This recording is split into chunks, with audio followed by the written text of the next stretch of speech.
রংপুরের মিঠাপুকুরে একটি মসজিদে চেয়ার টেবিল বসিয়ে জামায়াতে ইসলামের দলীয় সভা করায় তীব্র সমালোচনার সৃষ্টি হয়েছে। এ ঘটনায় ক্ষোভে ফুঁসছেন ওই এলাকার মুসল্লিরা। গত মঙ্গলবার অনুষ্ঠিত এই সভার ছবি ও ভিডিও সামাজিক যোগাযোগ মাধ্যমে ছড়িয়ে পড়লে তীব্র সমালোচনার সৃষ্টি হয়।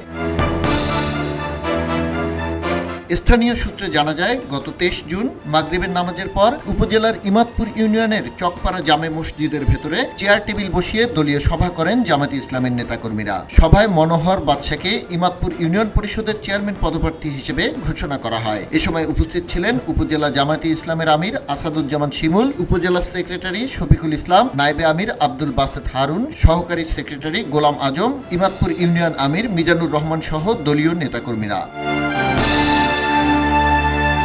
এদিকে মসজিদের ভেতরে রাজনৈতিক সভার ছবি সামাজিক যোগাযোগ মাধ্যমে ছড়িয়ে পড়লে শুরু হয় তীব্র সমালোচনা। অনেকেই ধর্মীয় উপাসনালয়কে রাজনৈতিক কর্মকাণ্ডের জন্য ব্যবহার না করার দাবি জানান। মসজিদে রাজনীতি হবে না, বললেন না, আমরা সমাজের লোক, আমরা ওইটা মানি নেব না। এখন কে মানলো কে না মানলো আমার পক্ষে সম্ভব না। ওরা ক্ষমতায় যায় নাই, না যায় এই কিছু কিছু কর্ম করতেছে, কাউকে মানুষ বলে মানে।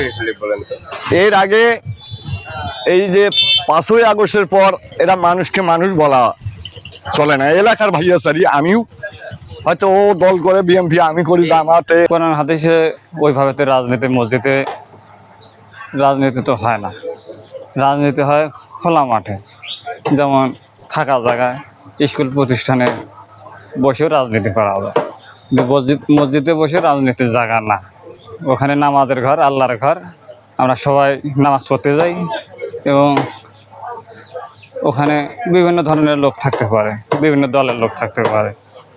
ওই বিষয়ে আমি একমত না। এ বিষয়ে স্থানীয় জামাত নেতা ও চেয়ারম্যান মনোনীত প্রার্থী মনোহর বাদশা বলেন, আমাদের প্রিয় নবী মোহাম্মদ রাসূলুল্লাহ সাল্লাল্লাহু আলাইহি সাল্লাম, আপনারা জানেন ওনার যে মদিনার যিনি রাষ্ট্র পরিচালনা করছেন, উনিকে মসজিদে নববী থেকে করছেন।